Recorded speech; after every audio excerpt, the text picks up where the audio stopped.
चलो देखो बेटा, हम लोग ये स्टार्ट करें अब। ठीक है ना। आज एसएस में 8th वाला चैप्टर हम लोग शुरू करें। हमारा 8th चैप्टर कौन सा? कि framing of constitution and its feature. ठीक है ना। हमने एक पहले हिस्ट्री का एक चैप्टर समझा था। अब उसके बाद आज ये चैप्टर हमें देखना है, ये पॉलिटिक्स का या इकोनॉमिक्स का अगर कहो कि वो हमें एक चैप्टर देखना है ये। अब 8th वाला जो हमारा चैप्टर है वो चैप्टर है framing of constitution and its features, कि हमारे कॉन्स्टिट्यूशन के बारे में हमें इस चैप्टर में दिया हुआ है। आपका बहुत इंपॉर्टेंट चैप्टर है और बहुत इंटरेस्टिंग चैप्टर भी, कि इसके अंदर हमारे कंट्री के कॉन्स्टिट्यूशन के बारे में लिखा हुआ है कि हमारी कंट्री का कॉन्स्टिट्यूशन कैसे बना, उसकी क्या स्पेशलिटीज है, क्या फीचर्स है, वो इस चैप्टर का मेन पॉइंट है। ठीक है। कॉन्स्टिट्यूशन क्या, वो ध्यान तो है ना कि कॉन्स्टिट्यूशन हम लोग किसे कहते हैं, पता है ना? कॉन्स्टिट्यूशन मतलब कि भाई हमारे देश के रूल्स, कायदे कानून जो हम लोग कहते हैं वो, है ना। सिंपल वे में हमारे कायदे कानून वो हमारे कॉन्स्टिट्यूशन कहलाते हैं, है कि नहीं वो? बराबर। प्रॉपर कॉन्स्टिट्यूशन अगर कहो तो उसकी डेफिनेशन ये कह सकते हैं हम लोग कि कॉन्स्टिट्यूशन की डेफिनेशन कहते हैं कि any systematic collection of rules designed to govern a country's regime is known as constitution. A systematic collection of rules, systematic collection of rules, rules बनाए हुए एक सिस्टमेटिक वे में। हमारा कॉन्स्टिट्यूशन आपको पता है, हमारी कंट्री के जो रूल्स हैं या हमारी कंट्री का कॉन्स्टिट्यूशन वर्ल्ड का सबसे लार्जेस्ट रिटर्न कॉन्स्टिट्यूशन। पूरे वर्ल्ड में कोई देश में इतना बड़ा कॉन्स्टिट्यूशन नहीं है जितना हमारी कंट्री में लिखा हुआ है। वर्ल्ड का लार्जेस्ट रिटर्न कॉन्स्टिट्यूशन वो हमारी कंट्री का है, और जिसके अंदर हर छोटे छोटे रूल्स एकदम डिटेल में दिए हुए हैं। ठीक है। तो इसलिए तो है ना कि systematic collection of rules, rules designed to govern a country's regime, जो रूल्स डिजाइन किए गए हैं, मतलब रूल्स बनाए गए हैं to govern a country's regime. Regime मतलब कि एरिया, कि हमारे देश का जो एरिया है उसे गवर्न करने के लिए, गवर्न मतलब सिंपल कहो तो भाई उसे संभालने के लिए, उसे चलाने के लिए, कि देश के एरिया को या कहो कि पूरे देश को चलाने के लिए जो एक सिस्टमेटिक रूल्स बने हुए हैं उसे हम लोग कहते हैं हमारा कॉन्स्टिट्यूशन। बराबर। मतलब सिंपल वे में यही कहला है कि कॉन्स्टिट्यूशन वो हमारी रूल बुक है कि जिसके अंदर हमारे देश के लिए सब रूल्स लिखे हुए हैं। अरे बात ध्यान। ठीक है। और ये कॉन्स्टिट्यूशन बनाना जरूरी है। क्यों जरूरी है कॉन्स्टिट्यूशन बनाना? हमारा साथ में एक पॉइंट इसके साथ ही आता है कि इंपॉर्टेंस ऑफ कॉन्स्टिट्यूशन। ये रूल्स बनाना, कोई भी देश के लिए रूल्स बनाना क्यों जरूरी है, क्यों ऐसा कॉन्स्टिट्यूशन बनाना जरूरी है? तो सिंपल सी बात आती है कि भाई देश को स्मूथली चलाने के लिए, हमारे देश को स्मूथली चलाने के लिए रूल्स जरूरी आते हैं। अगर रूल्स ना हो, अगर रूल्स ना हो तो फिर, रूल्स ना हो ना तो कंट्री प्रॉपर चले ही नहीं, देश में कुछ भी जो है वो सही तरह से हो ही नहीं। रूल्स बनाने से एक, हर किसी में एक सिंपल सा डिसिप्लिन आता है। हर कोई जो है वो अपनी लिमिट में रहकर काम करता है। कोई भी अपने पावर्स का, अपनी लिमिट का मिस यूज नहीं कर पाता। इसके लिए कॉन्स्टिट्यूशन बनाना जरूरी है। अगर कॉन्स्टिट्यूशन ना हो तो हर कोई अपने पावर का मिस यूज करेगा, हर कोई जो है वो अपनी लिमिट से बाहर जाके काम करेगा। होगा कि नहीं वैसे? ठीक है ना। इसके लिए कॉन्स्टिट्यूशन बनाना बहुत जरूरी आता है। बता रहे ध्यान। एक सिंपल सा एग्जांपल है कि आपके स्कूल हैं, आपका स्कूल चल रहा है तो स्कूल में भी तो रूल्स होते हैं ना।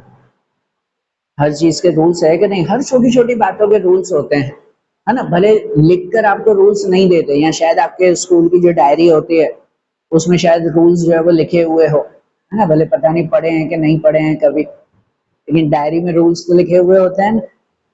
और नहीं होते हैं तो टीचर्स प्रिंसिपल्स बोलकर तो बताते ही हैं। सब रूल्स आपको बताए जाते हैं कि भाई यही टाइम पे आना है, ठीक है। कि स्कूल में है तो स्कूल में, क्लास में ऐसे डिसिप्लिन से रहना है, यूनिफॉर्म इसी तरह से पहन कर आना है कि नहीं, कि नाखून कटे हुए होने चाहिए, आपको रोज होमवर्क जो है वो बरोबर करके आना चाहिए। ऐसे छोटी छोटी बातें जो है वो कितनी सारी होती है कि अगर चलो रिसेस है तो रिसेस में ये इधर उधर दौड़ना नहीं है। छोटी छोटी बातें आपको बताते रहते हैं ना, है ना। स्कूल में बताते हैं कि नहीं, ये कि अगर छुट्टी हो रही है तो छुट्टी में भाई बाहर निकलो तो सब लाइन से निकलना, कोई भी दौड़ दौड़ ना करे।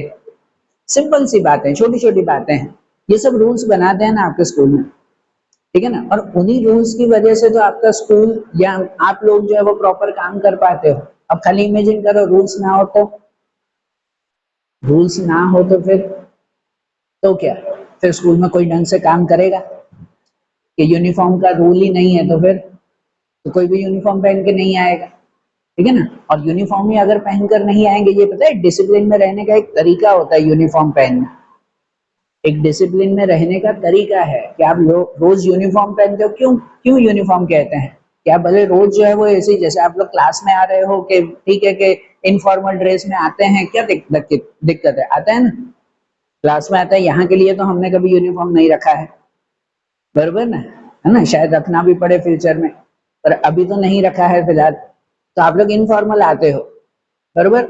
नॉर्मली जो है वो रंगीन कपड़े पहनकर हम लोग आते हैं, यहाँ पर पढ़ते हैं, वो ठीक है। लेकिन स्कूल में क्यों यूनिफॉर्म पहनने के लिए कहते हैं? क्योंकि उससे एक डिसिप्लिन बनता है। डिसिप्लिन उस चीज का बनता है कि जब हम यूनिफॉर्म पहनते हैं सब एक जैसा, यूनिफॉर्म का मतलब ही होता है सबका सब एक जैसा, मीन सब एक जैसे रहें, यूनिफॉर्म का मतलब ही यही होता है।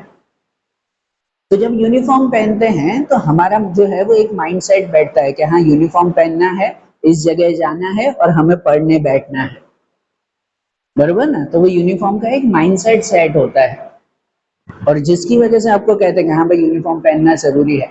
आप लोग शादी में जाते हो तो शादी का यूनिफॉर्म होता है, नए नए कपड़े पहनना, है कि नहीं? वहां का वो समझो रूल, तो वो नए कपड़े पहनते हो तो वो अंदर से एक फीलिंग आती है ना, हमने हाँ यार चलो अब नए कपड़े पहने हैं, अब शादी में जाएंगे, अब जो है वो वहां पर तो मस्ती करनी है, खाना पीना है, ये करना है। तो देखो कपड़ों से माइंडसेट बैठता है कि नहीं? तो उसी तरह से स्कूल में भी इसीलिए यूनिफॉर्म के लिए कहते हैं कि एक माइंड बैठता है कि हाँ भाई अब यहाँ पे जाके हमें पढ़ने बैठना है, ठीक है। तो वो सिंपल यूनिफॉर्म का रूल आता है, आपको कहते हैं कि भाई रोज जो है वो होमवर्क करके आना है, जो भी टीचर बोले वो होमवर्क करना है, रूल है ना। अगर ये रूल ना हो तो कोई करके ही नहीं जाएगा, और करेगा ही नहीं, कोई पढ़ने ही नहीं बैठेगा खुद, है कि नहीं? वो क्लास में वो कभी कभार होता है कि चलो पूरे क्लास में जो है वो 5-6 बच्चे हैं जो खुद चलो होमवर्क करने बैठेंगे या क्या, बाकी बाकी तो ठीक है, बरोबर। अगर स्कूल में बैठकर भाई जब टीचर पढ़ा रहे हैं तो एक रूल आता है कि सबको डिसिप्लिन में बैठकर और सुनना है टीचर का, ये ना हो तो कि टीचर पढ़ा रहे हैं, कोई नाश्ता खा रहा है, कोई और कुछ काम कर रहा है, कोई जो है वो यहाँ वहां मस्ती करेगा, तो कैसे चलेगा वो क्लास? एक सिंपल सा ये एग्जांपल्स दे रहा था कि देखो आपके स्कूल के रूल्स हैं तो स्कूल प्रॉपर चल रहा है, बरोबर, तो एक्टिविटी बरोबर चल रही है। एक छोटा सा स्कूल चलाने के लिए भी रूल्स होते हैं, हमारा घर चलाने के लिए भी रूल्स होते हैं, कि घर में जो है वो घर के जो बड़े होंगे, हमारे मम्मी पापा दादा दादी, ठीक है ना, जो घर के बड़े हैं वो रूल्स बनाते हैं ना, घर के रूल्स छोटे मोटे रूल्स होते हैं, भले रिटर्न ना हो, ओरल रूल्स रहते तो हैं कि भाई शाम को इतनी देर तक जो है वो बाहर नहीं घूमने का, कि इतनी देर में वापस आ जाने का, ये खाने का टाइम है तो खाने के लिए तैयार हो जाने का भाई, है कि नहीं? छोटी छोटी बातों के लिए रूल्स बनते हैं ना, और रूल्स होते हैं तो घर स्मूथली चल रहा है ना, ठीक है ना। ये रूल्स अगर ना हो ना, भले ये घर में भी अनकहे रूल्स होते हैं, ओरल रूल्स होते हैं, ये हैं तो घर में सब बरोबर चल रहा है। ये रूल्स ही ना हो तो, रूल्स ना हो तो फिर बोले घर में भी चलाना मुश्किल हो जाए। आपके घर पे जो है वो मम्मी होंगे ना, खासकर मम्मी से पूछना, तो वो खाना बनाते हैं तो उनका वो रूल बनाते हैं कि भाई चलो रात को 8 बजे खाना बन गया है, तो भाई 8:30 तक सबको आ जाना है और खाना खा लेना है, बरोबर। ये रूल है, तो आपको भी पता है 8:30-9 बजे सब घर पे बैठेंगे, एक साथ खाना खा लेंगे, या जो भी जिसके घर का टाइम हो वैसा, तो सब साथ में बैठकर खाना खा लेते हैं। अब इमेजिन करो कि घर पे जो है वो 5-6 लोग रह रहे हैं और कोई रूल ही नहीं है, कोई जो है वो 7 बजे खाना खा रहा है, कोई 8 बजे खा रहा है, कोई 9 बजे खा रहा है, कोई 9:30 खाएगा, कोई 10 बजे खाएगा, सोचो मम्मी की हालत क्या होगी। इमेजिन करो आपके घर पे मम्मी काम कर रहे हैं, उनकी क्या हालत होगी कि हर एक के लिए अलग अलग टाइम पे खाना। अब इमेजिन कर लो क्या हालत हो जाए उनकी। एक सिंपल सा ये भी रूल रहता है तो स्मूथली काम चलता है ना, ठीक है ना। तो यही बात है, एक छोटा सा घर छोटा सा स्कूल चलाने के लिए भी रूल्स चाहिए, तो इतना बड़ा देश चलाने के लिए रूल्स नहीं चाहिए? हर छोटी छोटी बातों के लिए रूल्स चाहिए ना, कि अगर रूल्स ना हो तो फिर देश में कुछ भी चीज जो है वो ठीक से ना चले।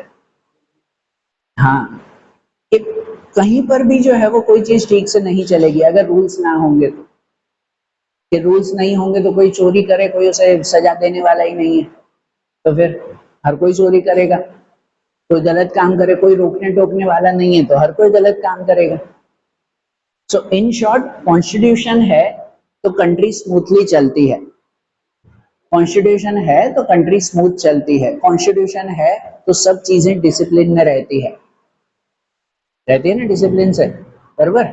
इसी वजह से तो कहते हैं ना कि कॉन्स्टिट्यूशन जरूरी है। और ये तो चलो कि भाई सिंपल वे में चलना है, डिसिप्लिन से चलना, स्मूथली चलना है, इसके लिए कॉन्स्टिट्यूशन जरूरी है। दूसरा, कॉन्स्टिट्यूशन जो है वो लाइव कॉन्स्टिट्यूशन कहलाता है हमारा, एक अलाइव कॉन्स्टिट्यूशन है। अलाइव कॉन्स्टिट्यूशन मतलब कि टाइम टू टाइम कॉन्स्टिट्यूशन बदलता भी है, जब जरूर पड़े कंट्री में तो वहां के लोगों के लिए, सिचुएशन के हिसाब से, लोगों के इंटरेस्ट के हिसाब से, कि लोगों को क्या जरूरत है, क्या फायदा है, क्या नीड है उसकी, उनके हिसाब से कॉन्स्टिट्यूशन को बदलते रहना भी जरूरी होता है। कि जब अगर कोई कंट्री में नई सिचुएशन आ रही है तो सरकार को नए नए रूल्स भी बनाने पड़ते हैं ना, लोगों के फायदे के लिए, बराबर। आपके स्कूल में भी सिचुएशन बदलती है तो रूल्स भी बदलते हैं ना टाइम टू टाइम, है कि नहीं? तो उसी तरह से कंट्री में भी जो है वो सिचुएशन जब जब बदलती है तो रूल्स भी बदलते हैं। इसलिए हमारा कॉन्स्टिट्यूशन कैसा कॉन्स्टिट्यूशन कहलाता है? अलाइव कॉन्स्टिट्यूशन कहलाता है। ये लाइव है, हमेशा टाइम टू टाइम जो है वो चेंज भी होता रहता है। सो कॉन्स्टिट्यूशन की इंपॉर्टेंस बहुत है, ये तो मैंने सिंपल चलो यहाँ वहां के एग्जाम्पल से बताया, ठीक है ना। बाकी जब चैप्टर पढ़ेंगे तो इसकी इंपॉर्टेंस बहुत सारी देखने को मिलेगी। और हमारी कंट्री का कॉन्स्टिट्यूशन तो वैसे भी स्पेशल है। हमारी कंट्री का कॉन्स्टिट्यूशन वो वर्ल्ड का सबसे लार्जेस्ट कॉन्स्टिट्यूशन है, और इस कॉन्स्टिट्यूशन को बनाने में भी उतना ही टाइम लगा। जितना बड़ा कॉन्स्टिट्यूशन है उसे बनाने में मेहनत भी उतनी लगी, टाइम भी उतना ही लगा है। ठीक है, हमारे चैप्टर का मेन पॉइंट आता है process of framing the constitution, कि हमारा कॉन्स्टिट्यूशन किस तरह से बना था, उसकी पूरी प्रोसेस एक समझनी है। तो इनकी प्रोसेस वैसे समझी जाती है कि हमारा देश कब आजाद हुआ, हमें आजादी कब मिली थी? 1947 में, है ना भाई। 15 अगस्त 1947 हम जो है वो इंडिपेंडेंस डे मनाते हैं। हाँ, कि 15 अगस्त 1947 को जनरली हम लोग इंडिपेंडेंस डे मनाते हैं, है ना, तो उस दिन को आजादी मिली थी। और पता नहीं, यह आजादी के लिए लड़ाई तो काफी साल पहले से चल रही थी। हमने आगे हिस्ट्री में भी समझा था, पता कि 1857 से स्टार्ट हुआ था, हिस्ट्री में भी समझा था 1857 से स्टार्ट हुआ था। जो सबसे पहले मंगल पांडे थे, मंगल पांडे, जिन्होंने ब्रिटिशर्स के खिलाफ लड़ाई की थी, ठीक है ना। ऑफिशियल वो पहले जो है वो शहीद माने जाते हैं, पहले पर्सन माने जाते हैं कि जिन्होंने उनके खिलाफ आवाज उठाई। मतलब ऑफिशियली कहो तो 1857 से हमारी ब्रिटिशर्स के खिलाफ लड़ाई शुरू हुई थी, और करीबन 90 इयर्स चली, 90 इयर्स चली, और जाकर 1947 में हमें आजादी मिली। तो देखो 90 इयर्स तक जब लड़ाइयां चल रही थी, इतनी सारी एक्टिविटीज हुई। शुरुआत भले मंगल पांडे ने की थी, फिर धीरे धीरे तो सब लोग उसमें जुड़े, पूरा देश जुड़ गया, ठीक है ना, आजादी की लड़ाई के लिए। कितनी बड़ी हिस्ट्री है हमारी इसके लिए। तो हम लोग ऐसे कहेंगे ना कि भाई आजादी की लड़ाई भले 1857 से स्टार्ट हुई और आजादी मिली 1947 में। इन 90 इयर्स के बीच में जो है वो बहुत सारी लड़ाई है, बहुत सारी एक्टिविटी हुई ब्रिटिशर्स के खिलाफ। उसको जो पहले शुरुआत मंगल पांडे ने की थी, उसके बाद सब लोग धीरे धीरे जोड़ते गए, पूरा देश जुड़ गया इन लड़ाइयों में। ठीक है, तो आखिरकार ब्रिटिशर्स को भी जो है वो आखिरकार हार माननी पड़ी कि हाँ भाई अब हम भारत देश छोड़ के चले जाएंगे। ठीक है ना, लास्ट में तो उन्हें भी हार माननी पड़ी थी कि हमें छोड़कर चले जाएंगे। और देखो वो ब्रिटिशर्स यहाँ पे रह रहे थे तो कितने टाइम पे रह रहे थे?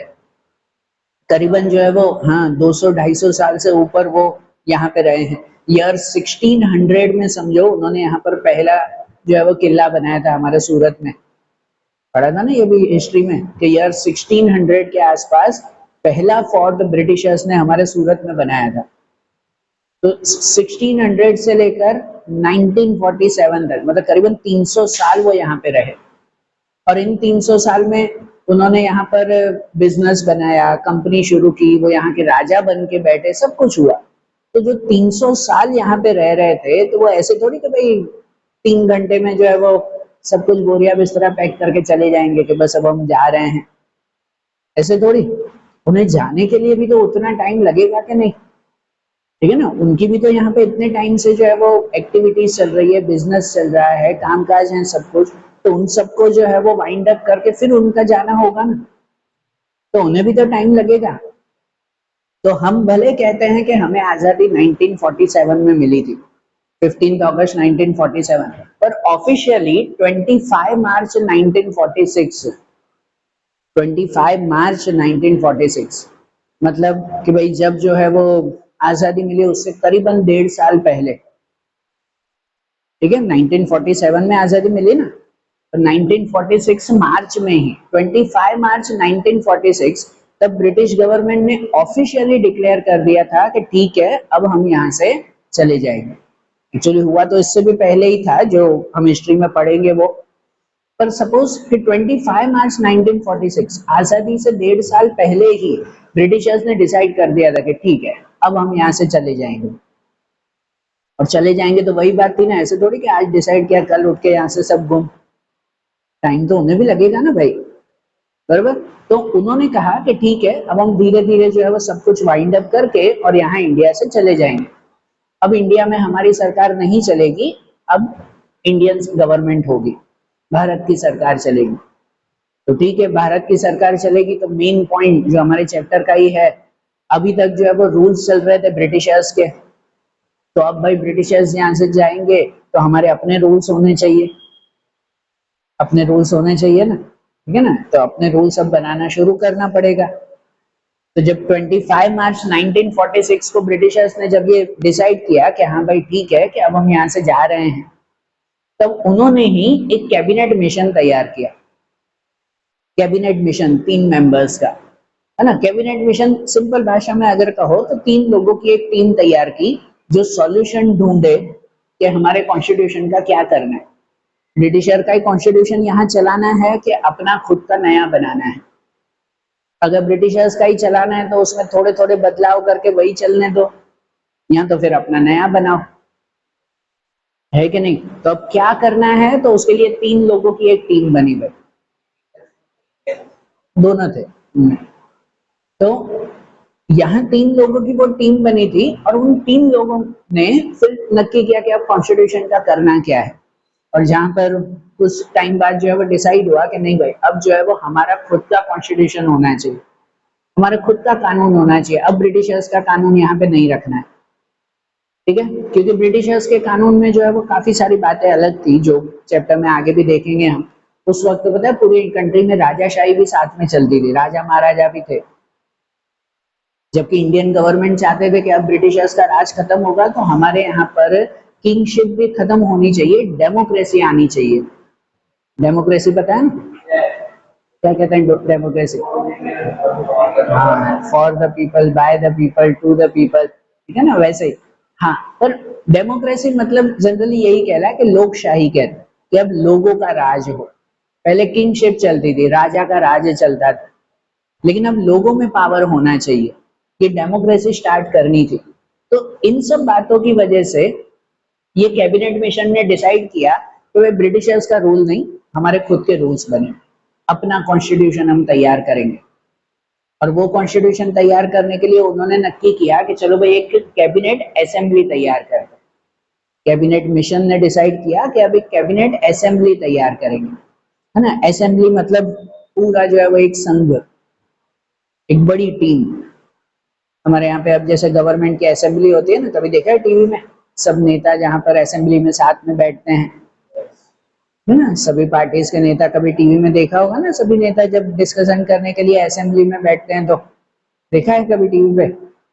हाँ, तो उसी तरह से इनमें भी एक असेंबली उन्होंने डिसाइड किया कि एक असेंबली बनाते हैं, और वो असेंबली बनाकर वो उनका काम होगा सिर्फ हमारी कंट्री के लिए नया कॉन्स्टिट्यूशन बनाना। तो वो असेंबली धीरे धीरे बनाई गई। उस असेंबली में कितने लोग जुड़े? 385 मेंबर्स उसमें जुड़े, 385 मेंबर्स की असेंबली। ये 385 मेंबर्स की जो असेंबली थी कि जिसमें इंडिया के सब ग्रेट पर्सनालिटीज, हर फील्ड के एक्सपर्ट, हर जो है वो कास्ट के लोग, ठीक है ना, हर फील्ड के लोग, कि कोई सपोज इकोनॉमिक्स में एक्सपर्ट है, कोई साइंस में है, कोई दूसरी फील्ड में, कोई दूसरी फील्ड में, हर फील्ड के एक्सपर्ट थे, हर कास्ट के लोग थे। ऐसा नहीं कि कोई एक ही कास्ट हो, सभी कास्ट के लोगों को बिठाया, है ना, मेल हो फीमेल हो, हर किसी को जो है वो मेंबर बनाया। और करीबन 385 ग्रेट पर्सनालिटीज हमारी इंडिया की वो इसमें जुड़ी, कैबिनेट असेंबली में जुड़ी हो, बराबर। इन कैबिनेट असेंबली में हमारी टेक्स्ट बुक में भी अगर देखें ना तो मेन मेन नेम दिए हुए, वैसे तो 385 मेंबर्स हैं, और उनके मेन मेंबर्स अगर कहो कौन कौन थे, तो उनमें आते हैं कि Jawaharlal Nehru, Sardar Vallabh Bhai Patel, Maulana Abdul Kalam Azad, Shyam Prasad Mukherjee, HP Modi, HV Kamath, Frank Anthony, Kanhaiyalal Munshi, Krishna Swami Iyer, Baldev Singh, ठीक है ना ये। और वुमेन में भी अगर कहें तो वुमेन में भी सरोजिनी नायडू, विजय लक्ष्मी पंडित, ये सब थे। अब यहाँ तो कुछ नाम है ना खाली, ठीक है, कुछ नाम लिखे हुए हैं, पर जबकि सोचोगे उसमें कितने मेंबर आए थे, 385 मेंबर्स थे उसके अंदर जुड़े हुए, ठीक है, जिन्होंने इंस्टीट्यूशन बनाने, कॉन्स्टिट्यूशन बनाने का काम किया। ये असेंबली में अगर कहो तो इस असेंबली के हेड कौन, प्रेसिडेंट कौन थे, डॉक्टर राजेंद्र प्रसाद, है ना, डॉक्टर राजेंद्र प्रसाद इस असेंबली के प्रेसिडेंट। और इनके chairman doctor Bhimrao Ambedkar, chairman के जिन्होंने इस असेंबली की सभी एक्टिविटीज को कंट्रोल किया, कब क्या काम करना है, कब मीटिंग रखनी है नहीं रखनी है, कैसे करना है, ये सब ये चेयरमैन संभालता है, बराबर। ये चेयरमैन थे डॉक्टर भीमराव अंबेडकर। हम आज भी पता है ये मानते हैं कि हमारा कॉन्स्टिट्यूशन जो इतना महान बना है ना, वो इनकी वजह से, मेन भीमराव अंबेडकर की वजह से। हाँ ठीक है, इन सब ने कंट्रीब्यूशन दिया है अपना अपना, पर ये एक ग्रेट पर्सन माने जाते हैं अम्बेडकर। और इनकी अगर हम बात करें ना तो इस असेंबली ने काम किया करीबन 2 साल 11 महीने 17 दिन, मतलब अप्रोक्स का हो तो 3 साल हुए, 3 साल लगे इनको कि अपना कॉन्स्टिट्यूशन बनाने में। 3 साल ही ना, 3 साल में 13 दिन कम है, बरोबर, 2 साल 11 महीने 17 दिन, तो 3 साल में 13 दिन खाली कम है, मतलब अप्रोक्स का हो तो 3 साल लगे इन्हें कॉन्स्टिट्यूशन बनाने में। और इस 3 साल के बीच में 166 सेशंस हुए इनके, 166 सेशंस मतलब सिंपल कहो तो इनकी मीटिंग, 166 टाइम्स इनकी मीटिंग हुई, जिनके अंदर हर छोटी छोटी बातें डिस्कस हुई हमारे कंट्री की। उनमें फाइनली जब तैयार हुआ तो 295 आर्टिकल्स एंड 8 अपेंडिक्स जो है वो तैयार किए गए, जिनमें फाइनल जब एक क्या कहते हैं स्टार्टिंग ड्राफ्ट था, तो स्टार्टिंग ड्राफ्ट में 295 आर्टिकल और 8 अपेंडिक्स थे, उसमें अमेंडमेंट्स करके, आफ्टर अमेंडमेंट्स मतलब कि भाई चेंजेस, उनमें चेंजेस करके फाइनली 395 आर्टिकल एंड 9 अपेंडिक्स तैयार हुए 3 साल के बाद। आर्टिकल्स एंड अपेंडिक्स सिंपल में अगर समझाऊं कि भाई इसका मीनिंग क्या है, ऐसे तो बताने जाऊं बहुत जो है वो अलग मीनिंग है इसका, पर सिंपल बता रहा हूं माइंड में रखने के लिए। आर्टिकल्स जो है वो एक तरह के, ऐसे समझो आपके टेक्स्ट बुक में जैसे चैप्टर्स आते हैं, टेक्स्ट बुक में जैसे चैप्टर्स होते हैं, तो भाई ये चैप्टर उस चैप्टर के अंदर ये जो है वो टॉपिक है, होता है ना वैसा। तो वैसे समझो कि हमारी कॉन्स्टिट्यूशन पूरी बुक है और उस बुक के अलग अलग चैप्टर्स हैं, वो आर्टिकल्स है, ठीक है ना। और हर आर्टिकल के अंदर जो है वो क्या लिखा हुआ है, तो डिटेल में कॉन्स्टिट्यूशन लिखे हुए अलग अलग चैप्टर्स के ऊपर। ऐसे 395 आर्टिकल्स उस वक्त पहले बनाए गए, मतलब समझो कॉन्स्टिट्यूशन बुक के 395 चैप्टर्स, बराबर। मतलब उसमें एक अंदाजे से बताऊं तो ऐसे होता है कि सपोज एक चैप्टर बना हुआ है गांव के एरिया का, रूरल एरिया, विलेज एरिया का, तो उसमें सब रूल्स होंगे विलेज एरिया के बारे में। एक ऊपर से एग्जांपल बता रहा हूँ, है ना। एक जो है वो आर्टिकल बना हुआ है कि अगर कोई भी कंट्री में चोरी कर रहा है तो उसके लिए क्या क्या रूल्स हैं, उसके लिए कैसी सजा है, तो एक चैप्टर उसके बारे में है, ठीक है ना। ऐसे छोटे छोटे करते हुए 395 आर्टिकल्स हैं कॉन्स्टिट्यूशन बुक के, 395 चैप्टर्स। तुमने एक दो ऊपर से बताए खाली, ऐसे सब आर्टिकल्स बने हुए हैं, है ना। और साथ में 9 अपेंडिक्स फाइनली बनाए गए, 8 थे पहले, चेंज करके 9 अपेंडिक्स बने। अपेंडिक्स अपेंडिक्स सिंपल अगर कहें ना तो अपेंडिक्स जो है वो कुछ ऐसी बातें कहलाती है कॉन्स्टिट्यूशन की जो कभी भी ऑलमोस्ट चेंज नहीं होगी। फिक्स रूल्स जो कहलाते हैं कंट्री के, वो अपेंडिक्स में होते हैं। कंट्री के फिक्स रूल्स, बराबर। उसमें क्या कहते हैं, आर्टिकल्स अगर कहते हैं ना, तो आर्टिकल्स में भी वैसे होते हैं कि जो चेंज होते रहे। अपेंडिक्स जो फिक्स रूल्स कहलाते हैं वो बदलेंगे नहीं। यहाँ समझो कि भाई कॉन्स्टिट्यूशन बुक के कुछ ऐसे चैप्टर जो फिक्स हैं, जो इनमें जो रूल्स लिखे हुए हैं वो कंट्री के लिए कभी नहीं बदलेंगे, है ना। कंट्री की फिक्स बातें वो इनमें लिखी गई। तो ऐसे 395 आर्टिकल, 9 अपेंडिक्स बने और फाइनली हमारा कॉन्स्टिट्यूशन तैयार कब हुआ? तो तैयार हुआ 26 नवंबर 1949 को। 26 नवंबर 1949 तब हमारा कॉन्स्टिट्यूशन तैयार हुआ। पर तैयार हुआ, उसको इंप्लीमेंट नहीं किया, उसको अमल में नहीं लेकर आए, शुरू नहीं किया। ये कॉन्स्टिट्यूशन इंप्लीमेंट किया 26 जनवरी 1950 को। सो जो 26 जनवरी 1950 हमारी कंट्री में तभी रिपब्लिक डे मनाते हैं ना, 26 जनवरी को ही मनाते हैं ना रिपब्लिक डे। तो हमारा कॉन्स्टिट्यूशन तैयार तो हो गया था 26 नवंबर को ही, पर शुरू किया 26 जनवरी से। 2 महीने इंतजार किया। क्यों था ये 2 महीने का गैप? अपडेट करने के लिए? नहीं, अपडेट वो तो तैयार था भाई, इतने 3 साल हो गए और अपडेट की उसमें जरूर नहीं थी, रेडी था एकदम। नहीं, बताने के लिए वो तो इम्प्लीमेंट करेंगे तब से बता ही देंगे ना, फिर उसके लिए अलग थोड़ी रखना है। पर चलो एक बात ये भी है कि देखो हमारा कॉन्स्टिट्यूशन तैयार हुआ था 26 नवंबर 1949। एक तो जनरल बात ये भी कि हमें आजादी मिली थी 1947 में। कॉन्स्टिट्यूशन बना फाइनली 26 नवंबर 1949 को। तो आजादी के बाद भी पता है 2 साल तक हमारे यहाँ पर ब्रिटिशर का ही रूल चल रहा था। जो ब्रिटिशर का कॉन्स्टिट्यूशन था ना, 2 साल तक तो वही चल रहा था, क्योंकि खुद का कॉन्स्टिट्यूशन अभी तैयार नहीं हुआ था। अरे बात ध्यान, बराबर। आजादी तो 1947 में मिल गई ना ऑफिशियल, तो उसके बाद भी 2 साल तक हमारे यहाँ ब्रिटिशर्स के रूल्स के अकॉर्डिंग ही काम हो रहा था, बराबर। उनके हिसाब से थोड़ा थोड़ा चल रहा था। 1949 में तैयार हुआ, पर फिर भी 2 महीने इंतजार किया 26 जनवरी 1950 के लिए। वो इसीलिए था क्योंकि हमारी हिस्ट्री में आप लोग पढ़ोगे इस बार, हमारे हिस्ट्री के चैप्टर 3-4 में ये टॉपिक आता है। आप लोग ये पढ़ोगे कि 26 जनवरी वो हमारी कंट्री का बहुत ही स्पेशल डे माना जाता है। स्पेशल डे माना जाता है। 26 जनवरी 1930 के आसपास का टाइमिंग था। 1930 का कि जब पहली बार 30 नहीं था, सॉरी दूसरा कोई ईयर था, वो नहीं था। पर 26 जनवरी जो है वो टाइमिंग था जब पहली बार जो है वो हमारी कंट्री में सब लोगों ने मिलकर, जितने भी बड़े बड़े लीडर थे, जिसमें जवाहरलाल नेहरू थे, ठीक है ना, वल्लभ भाई पटेल या दूसरे जितने भी बड़े बड़े लीडर्स थे, उन लीडर्स ने पहली बार हमारे नॉर्थ में आई हुई रावी नदी, पंजाब की रावी नदी, उस रावी नदी के पास में जाकर सबने पहली बार जो है वो शपथ ली थी कि अब जो है वो हम ब्रिटिशर्स के कानून बिल्कुल भी नहीं मानेंगे, बिल्कुल भी नहीं मानेंगे, और अब से जो है वो हम कंप्लीट इंडिपेंडेंस खुद को जो है वो सौंप रहे हैं, खुद ही को ही सौंप रहे हैं कि हम कंप्लीट इंडिपेंडेंस मान रहे हैं कि आज से हमें पूरी आजादी, आज से हम ब्रिटिशर्स का कानून नहीं मानेंगे।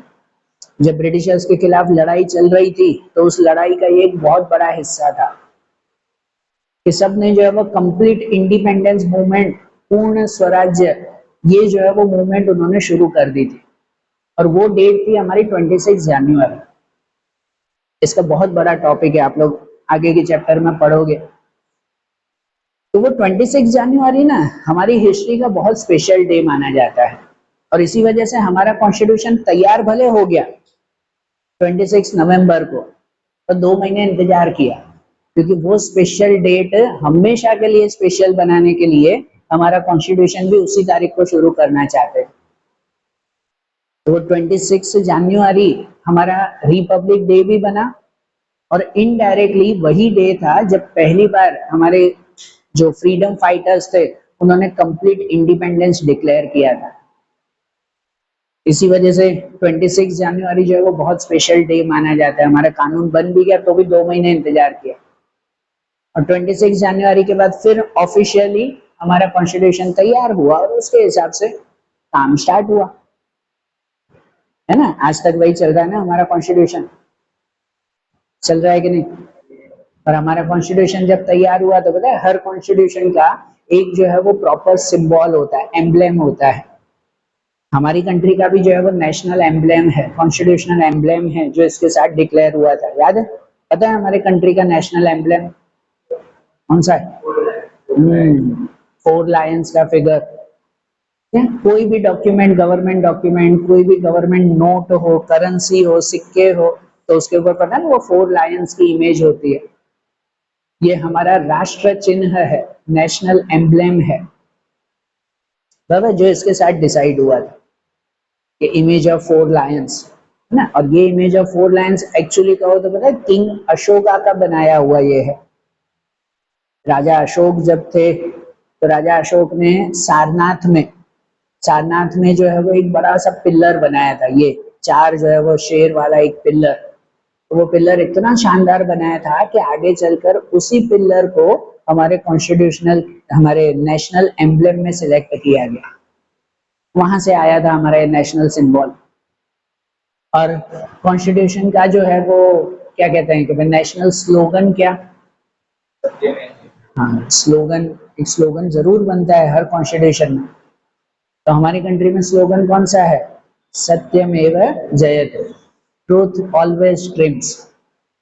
सत्यमेव जयते, कि सत्य की हमेशा जीत होती है ना। हमारे कॉन्स्टिट्यूशन का ये क्या कहते हैं कि भाई स्लोगन है, ये इनके साथ डिसाइड हुआ और एक फाइनल परफेक्ट हमारा कॉन्स्टिट्यूशन बना। ऐसा कॉन्स्टिट्यूशन जो दुनिया में और कहीं पर भी नहीं है। इतना बड़ा रिटर्न कॉन्स्टिट्यूशन दुनिया के कोई देश में दूसरा नहीं है।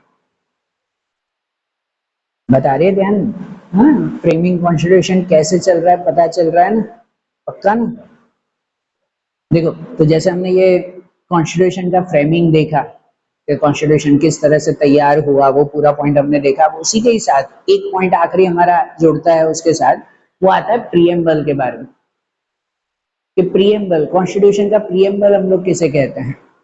तो प्रीएम्बल, कोई भी कॉन्स्टिट्यूशन तैयार होता है ना कोई भी कंट्री का, तो उस कॉन्स्टिट्यूशन की स्टार्टिंग प्रीएम्बल से कहलाती है। सिंपल वे में आपको अगर समझाऊं तो प्रीएम्बल मतलब कॉन्स्टिट्यूशन का इंडेक्स कहलाता है। अब जैसे आप टेक्स्ट बुक पढ़ते हो तो टेक्स्ट बुक में सबसे आगे पहले इंडेक्स होता है ना, या कोई भी बुक पढ़ते हैं तो कोई भी बुक में आगे पहले इंडेक्स दिया गया होता है। इंडेक्स के अंदर चैप्टर्स होते हैं, पार्ट होते हैं कि नहीं। तो वो चैप्टर के नाम पढ़ के या वो टॉपिक्स पढ़कर हमें पता चलता है कि भाई इस बुक में क्या क्या लिखा हुआ है, कौन कौन से टॉपिक के ऊपर बातें की गई है, वो इंडेक्स से पता चल जाता है कि नहीं हमें। तो वैसे ही कॉन्स्टिट्यूशन का इंडेक्स वो ये प्रीएम्बल कहलाता है। कि प्रीएम्बल वो कॉन्स्टिट्यूशन का फ्रंट पेज है। कॉन्स्टिट्यूशन शुरू ही इससे होता है। Indian constitution begins with preamble, शुरुआत ही इससे होती है प्रीएम्बल से। कि प्रीएम्बल्स के अंदर जो है वो एक तरह का इंडेक्स है वो कॉन्स्टिट्यूशन का, कि जिसमें टॉपिक्स लिखे हुए हैं कि हमारा कॉन्स्टिट्यूशन कौन से टॉपिक के ऊपर मेनली बना हुआ है, क्या क्या बातें जो है वो मेनली उसके अंदर इंक्लूड है।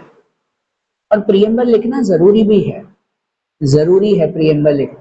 कि प्रीएम्बल से जो है वो क्लैरिफाई होता है कि हमारा कॉन्स्टिट्यूशन के रियल बेस क्या है, कि हमारे देश में जो कानून बने हुआ है वो कानून का मेन जो है वो बेस कौन सा है, वो प्रीएम्बल से ही पता चलता है। चलो हम तो ठीक है कि भाई स्टूडेंट एज में आ गए, हमारे लिए ये अभी चीजें फिलहाल नई है, धीरे धीरे समझेंगे।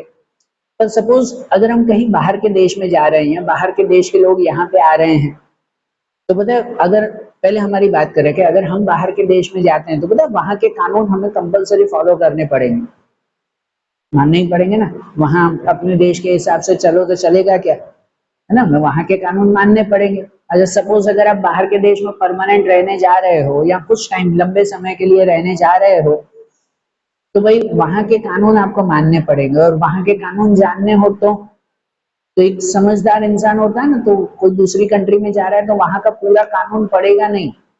वहां की भी कॉन्स्टिट्यूशन बुक होगी, हाँ, वो पूरा नहीं पढ़ेगा, वहां के प्रीएम्बल को सबसे पहले पढ़ा जाता है। जिससे इनडायरेक्टली हमें पता चलता है कि यहाँ का देश कौन सी बातों में ज्यादा मानता है, कौन से टॉपिक के ऊपर यहाँ की कंट्री जो है वो ज्यादा ध्यान देती है। वो वैसे ही बाहर के कोई भी लोग अगर इंडिया में आते हैं और जानना चाहे कि इंडिया का कॉन्स्टिट्यूशन कैसे बना हुआ है, तो वो प्रीएम्बल उन्हें बताता है। कि प्रीएम्बल से पता चलता है कि हमारे कॉन्स्टिट्यूशन में जितने भी कानून बने हुए हैं उसका बेस क्या है। और ये बेस चलो ठीक है कि हमारे शायद ध्यान में इतनी जल्दी ना आए, धीरे धीरे आएगा, पर जो इनके लिए काम करते हैं प्रॉपरली, जो इस फील्ड में काम करते हैं, इस टॉपिक पर जो लोग वर्क करते हैं, वो प्रीएम्बल देकर समझ जाते हैं कि हाँ भाई हमारे कॉन्स्टिट्यूशन में बातें क्या क्या लिखी हुई है। ठीक है, कॉन्स्टिट्यूशन के अंदर जो प्रीएम्बल बना है, उस प्रीएम्बल के अंदर जो वर्ड्स होते हैं, the words of preamble highlight the soul of constitution.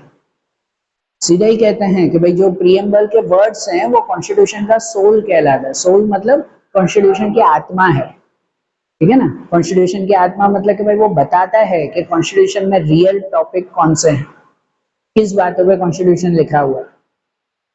तो प्रीएम्बल वो एक तरह का इंडेक्स है, ये लोगों को गाइडेंस प्रोवाइड करता है।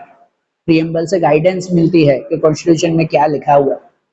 प्रीएम्बल के जरिए जो है वो कॉन्स्टिट्यूशन का कोई भी गलत मतलब नहीं निकाल पाता है। ठीक है, कि जो लिखा हुआ है वो क्लियर कट समझ आता है कि कॉन्स्टिट्यूशन में लिखा क्या हुआ है, उसका कोई गलत मीनिंग नहीं निकलता।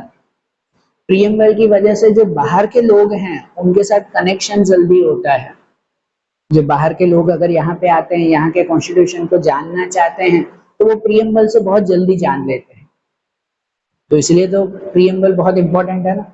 आपकी टेक्स्ट बुक में भी देखो कि वो प्रीएम्बल का ही पूरा पेज जो है वो यहाँ पर छपा हुआ है, ड्रॉ करके भी दिया हुआ है टेक्स्ट बुक में, है ना, क्या हमारे कॉन्स्टिट्यूशन का रियल प्रीएम्बल इस तरह से है। और उसके अंदर ये पूरा लिखा हुआ है ना प्रीएम्बल। हमारा जैसे इंडेक्स होता है ना, टेक्स्ट बुक का इंडेक्स, तो वो टेक्स्ट बुक के इंडेक्स में चैप्टर्स होते हैं 1 2 3 4 5 6 करते हुए। जबकि कॉन्स्टिट्यूशन में जो प्रीएम्बल है, कॉन्स्टिट्यूशन में जो प्रीएम्बल है, हाँ यही जो चैप्टर के साथ दिया हुआ, कॉन्स्टिट्यूशन का जो प्रीएम्बल आता है, वो प्रीएम्बल जो है उसमें कोई 1 2 3 करके नहीं दिए हुए, पूरा सेंटेंस लिखे हुए हैं और उसमें कुछ वर्ड को हाईलाइट किया हुआ है। देखो कैपिटल करके लिखा हुआ है, कुछ वर्ड्स लिखे हुए हैं ना कैपिटल करके। ये वर्ड्स वो प्रीएम्बल के मेन वर्ड्स कहलाते हैं और हमारे कॉन्स्टिट्यूशन का मेन सोल कहलाता है, मेन पार्ट कहलाते हैं ये वर्ड्स। और कौन कौन से वर्ड्स, तो देखो उनमें से जो प्रीएम्बल के वर्ड्स हैं मैंने यहाँ पर हाईलाइट किए हैं। हमारा कॉन्स्टिट्यूशन इन चीजों के ऊपर टिका हुआ है, ये बातें हैं, याद रखना। आगे हम डिटेल में भी पढ़ेंगे, अभी ऊपर ऊपर से मतलब बता रहा हूँ कि जैसे हमारे प्रीएम्बल में कहा जाता है ये कुछ वर्ड, जैसे एक वर्ड आता है सॉवेरेन, ठीक है ना। सॉवेरियन कहते हैं, सॉवेरियन का मतलब होता है कि हमारी कंट्री अब कोई दूसरी कंट्री के कंट्रोल में नहीं है, हमारी कंट्री पूरी तरह से आजाद है, हमारे रूल खुद के रूल्स हैं, हम कोई दूसरी कंट्री के कंट्रोल में अब काम कर रहे नहीं है, वो ये बताता है। सोचो एक वर्ड क्लियर कर देता है कि हमारी कंट्री पूरी तरीके से आजाद है। पहले ब्रिटिशर्स का रूल था, हमें उनके हिसाब से काम करना पड़ता था, लेकिन ये वर्ड, वो एक वर्ड हमें जो है वो क्लियर कर देता है कि अब हमारी कंट्री कोई दूसरे कंट्री के कंट्रोल में नहीं है, जो भी फैसला होगा हमारे देश का खुद का होगा, हमारा देश किसी के कंट्रोल में अब काम कर रहा नहीं है ना। एक वर्ड कितना क्लियर कर देता है, सॉवेरियन। दूसरा कहते हैं सोशलिस्ट। सोशलिस्ट का मतलब होता है कि हमारी कंट्री में जो भी कॉन्स्टिट्यूशन बनेगा, जो भी कानून बना हुआ है, वो सोसाइटी में सबके लिए सेम है। हमारा कॉन्स्टिट्यूशन सबके लिए इक्वली काम करता है, किसी के लिए जो है वो कोई तरह का भेदभाव नहीं। सादी भाषा में कहो तो हमारी सरकार जो है वो सोसाइटी के लिए पहले काम करती है और उसमें कभी भी भेदभाव नहीं करेगी। क्या ऐसा नहीं कि सोसाइटी के कुछ लोगों के लिए ज्यादा काम करना है, कुछ लोगों के लिए काम नहीं करना है, ऐसे नहीं है। सबके लिए इक्वली ग्रोथ, इक्वली डेवलपमेंट के लिए हमारी कंट्री काम करती है, हमारा कॉन्स्टिट्यूशन काम करता है, बराबर। हमारे आगे समझोगे कि हमारे कॉन्स्टिट्यूशन में ऐसी बातें हैं कि जो है वो सोशलिस्ट वे में लिखी गई है, कि अगर कोई छोटी लेवल पर है तो उसको ग्रो कैसे करना है वो भी हमारा कॉन्स्टिट्यूशन सिखाता है या बताता है, ऐसे रूल्स बने हुए हैं, बराबर। और जो ऑलरेडी जिनका डेवलपमेंट हो चुका है तो वो जो है वो और डेवलप्ड हो सके या वो दूसरों की मदद कर सके, इसके लिए हमारे कॉन्स्टिट्यूशन बने हुए हैं। So in short socialist word simple भाषा में ये बताता है कि हमारा कॉन्स्टिट्यूशन सोसाइटी में सबके लिए बना हुआ है और सबके डेवलपमेंट के लिए काम करता है। कोई एक ग्रुप, कोई एक जाति के लोगों के लिए, कुछ पर्टिकुलर लोगों के लिए काम नहीं करता है। कॉन्स्टिट्यूशन सबके लिए है, ठीक है ना, ये सोशलिस्ट है। Third, secular. सेक्युलर कहते हैं, सेक्युलर मतलब कि हमारी कंट्री में कोई भी रिलीजन का भेदभाव नहीं है। हमारी कंट्री सेक्युलर है, यहाँ पे हर रिलीजन को एक्सेप्ट किया जाता है कि यहाँ पे कोई भी रिलीजन के लोग हो, भले हिंदू, मुस्लिम, सिख, ईसाई, कोई भी तरह के लोग क्यों ना रहते हो, हमारी गवर्नमेंट सबको एक्सेप्ट करती है और सबके लिए सेम कानून बनाती है। पर वो सेक्युलर है कि कोई वन रिलीजन कंट्री नहीं है। पता है दुनिया में बहुत सारी ऐसी कंट्री हैं कि जो सेक्युलर नहीं है। सेक्युलर ना होना मतलब वो वन रिलीजन कंट्री है, तो वहां पे एक ही रिलीजन चलता है या कोई एक ही धर्म वहां माना जाएगा। पर हमारी कंट्री में ऐसा नहीं है। हमारी कंट्री में सबको एक्सेप्ट किया जाता है खुले दिल से और सबके लिए जो है वो इक्वल कानून बनते हैं, तो वो हमारी कंट्री सेक्युलर कंट्री कहलाती है। दूसरा, डेमोक्रेटिक रिपब्लिक। डेमोक्रेटिक रिपब्लिक अलग अलग मानो या साथ में वर्ड कहो भले। डेमोक्रेटिक का मतलब ही यही कहलाता है कि अब लोकशाही है। पहले हमारी कंट्री में जो है वो राजाशाही चलती थी, जो राजा बोले वो रूल्स मानना पड़ेगा, ठीक है ना। अब ऐसा नहीं है। अब हमारी कंट्री कैसी है, तो हमारी कंट्री अब डेमोक्रेटिक है, लोकशाही है। यहाँ पे पावर लोगों के हाथों में है कि लोग अब जो है वो सरकार बनाएंगे। डेमोक्रेटिक रिपब्लिक का मतलब यही होता है कि अब लोग सरकार बनाएंगे, लोग नक्की करेंगे कि उनका राजा, उनका नेता कौन बनेगा, बराबर। और अगर लोगों को पसंद आया तो उसे कंटिन्यू भी रखेंगे, नहीं पसंद आया तो लोगों में पावर है कि वो उसे हटा भी देंगे, है कि नहीं। अब वोट देकर हम ही पसंद करते हैं, वोट देकर जो है वो हम ही पसंद करते हैं कि हमारे नेता कौन बनेंगे। आप लोग शायद नहीं, आप जब 18+ हो जाओगे तो आप भी वोट देकर फिर डिसाइड करोगे, बराबर। तो अब हमारी कंट्री डेमोक्रेटिक कंट्री है, यहाँ पर किंगशिप नहीं चलती, राजाशाही नहीं चलती है, लोकशाही है, लोगों के हाथों में पावर है। जस्टिस, कि हमारे यहाँ हमेशा जस्टिस के लिए, न्याय के लिए काम होता है। छोटा हो या बड़ा, किसी के साथ कुछ भी गलत हो रहा है तो पहले जस्टिस के लिए हम लोग काम करेंगे। उसके लिए हमारी अदालतें काम करती है, कोर्ट काम करती है ना। भले हाँ कभी कभार जो है लंबा समय लग जाता है, पर जस्टिस जो है वो देने के लिए हमारी कोर्ट हमेशा तैयार रहती है। न्याय के लिए हमारा कॉन्स्टिट्यूशन काम करता है। लिबर्टी, लिबर्टी मतलब आजादी कहते हैं, ठीक है। लिबर्टी एक तरह की आजादी है, फ्रीडम है। और फ्रीडम किस चीज का, तो भाई हमें फ्रीडम है, फ्रीडम ऑफ स्पीच है, फ्रीडम ऑफ थॉट है, फ्रीडम ऑफ एक्सप्रेशन है, ये लिबर्टी हमें मिली हुई है, ठीक है। कि हमारे कॉन्स्टिट्यूशन हमें बताता है कि भाई यहाँ पे डेमोक्रेटिक वे में हम चलते हैं, लोकशाही है, लोगों के हाथों में पावर है और लोग अगर चाहें तो वो अपने हिसाब से जो है वो कुछ भी, उन्हें स्पीच का फ्रीडम है, लिबर्टी है, अपने हिसाब से वो बोल सकते हैं, अपनी जो है वो कोई भी फीलिंग एक्सप्रेस कर सकते हैं, ये उन्हें आजादी है। पता है आज हमारे भारत देश ही ऐसा है, बाकी जो बहुत सारे ऐसे देश है जहाँ पता है आप किसी के खिलाफ कुछ बोलो ना तो वहां पे आपको बड़ी सजा मिल जाती है, वहां ऐसी लिबर्टी नहीं है, ठीक है ना। यहाँ सिंपल, अब बहुत सारी लिबर्टी में दूसरी चीजें भी आएगी जो चैप्टर में देखेंगे, मैं नॉर्मल मीनिंग बता रहा हूँ।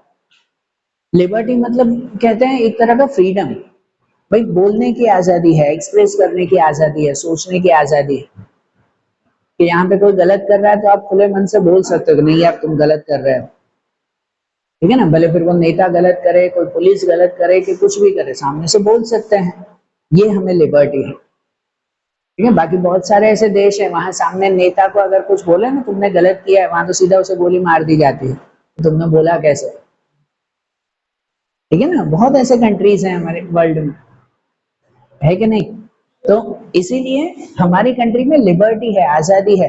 आज कोई अगर भले हमारी कंट्री के में जो है वो नरेंद्र मोदी को कोई कुछ बोल देता है तो ठीक है, बोल पा रहा है, वो गलत कर रहा है तो सीधा बोलेंगे नहीं यार उसने गलत काम किया है।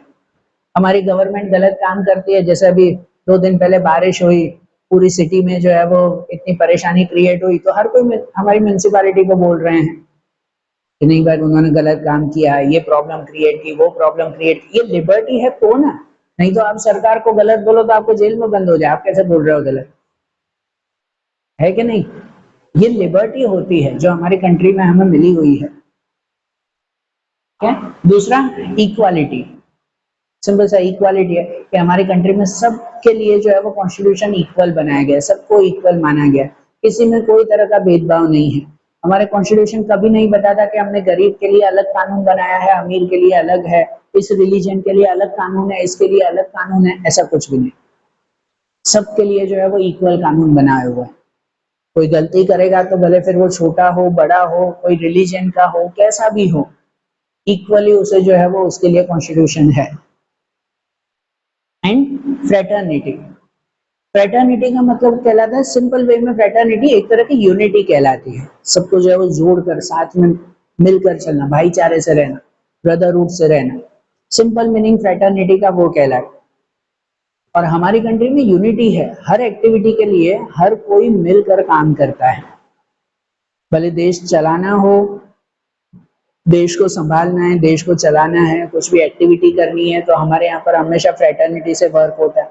हमारा जैसे कॉन्स्टिट्यूशन, सिंपल एग्जांपल, जैसे हमारा क्या कहते हैं, गवर्नमेंट बनती है, सरकार जब बनती है तो कोई भी सरकार की टीम बनी, भले शायद नाम सुना हो तो भाजपा, कांग्रेस वगैरह सुना होगा ना, ये तो जो भी होती है उसमें ऐसा नहीं है कि भाई उसके अंदर कोई एक ही रिलीजन के लोग होंगे, एक ही तरह के लोग होंगे, सब वहां पर जो है वो मिक्स रहते हैं, हर रिलीजन के लोग मिलकर काम करते हैं, कुछ भी एक्टिविटी क्यों ना करनी हो। ये एक सिंपल वे में फ्रेटर्निटी कहलाती है, बराबर। तो ये सब जो है वो हमारे कॉन्स्टिट्यूशन के मेन पार्ट है, मेन वर्ड्स है, हमारा इंडेक्स है कॉन्स्टिट्यूशन कि जिससे पता चलता है कि कॉन्स्टिट्यूशन किन टॉपिक के ऊपर टिका हुआ है। तो जो खाली वर्ड्स पढ़ने से पता चल जाता है ना कि हाँ भाई हमारे कंट्री के मेन टॉपिक्स ये हैं, आएगा ध्यान, ठीक है ना, ध्यान में रहेगा ना।